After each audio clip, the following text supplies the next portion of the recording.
ایک عورت کو اللہ ہر بار اولاد نرینہ سے نوازتا، مگر چند ماہ بعد وہ بچہ فوت ہو جاتا، لیکن وہ عورت ہر بار صبر کرتی اور اللہ کے حکم سے راضی رہتی تھی، مگر اس کے صبر کا امتحان طویل ہوتا گیا اور اسی طرح ایک کے بعد ایک اس عورت کے 20 بچے فوت ہوئے۔ آخری بچے کے فوت ہونے پر اس کے صبر کا بندھن ٹوٹ گیا۔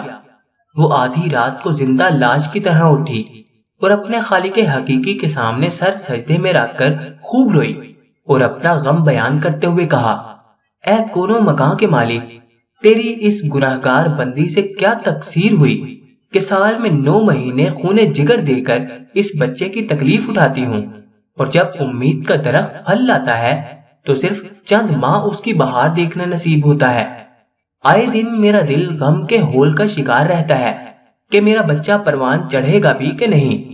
اے دکھی دلوں کے بھید جاننے والے، مجھ بے نوا پر اپنا لطف و کرم فرما دے۔ روتے روتے اسے اونگ آ گئی۔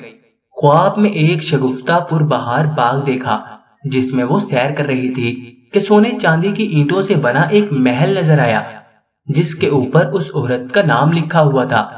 باغات اور تجلیات دیکھ کر وہ عورت خوشی سے بے خود ہو گئی۔ محل کے اندر جا کر دیکھا تو اس میں ہر طرح کی نعمت موجود تھی اور اس کے تمام بچے بھی اسی محل میں موجود تھے جو اسے وہاں دیکھ کے خوشی سے جھوم اٹھے تھے۔ پھر اس عورت نے ایک غیبی آواز سنی کہ تو نے اپنے بچوں کے مرنے پہ جو صبر کیا تھا سب اس کا اجر ہے۔ خوشی کی اس لہر سے اس کی آنکھ کھل گئی۔ جب وہ خواب سے بیدار ہوئی تو اس کا سارا ملال جاتا رہا اور اس نے بھیگی ہوئی آنکھوں سے عرض کیا، یا الہی، اب اگر تو اس سے بھی زیادہ میرا خون بہا دے تو میں راضی ہوں۔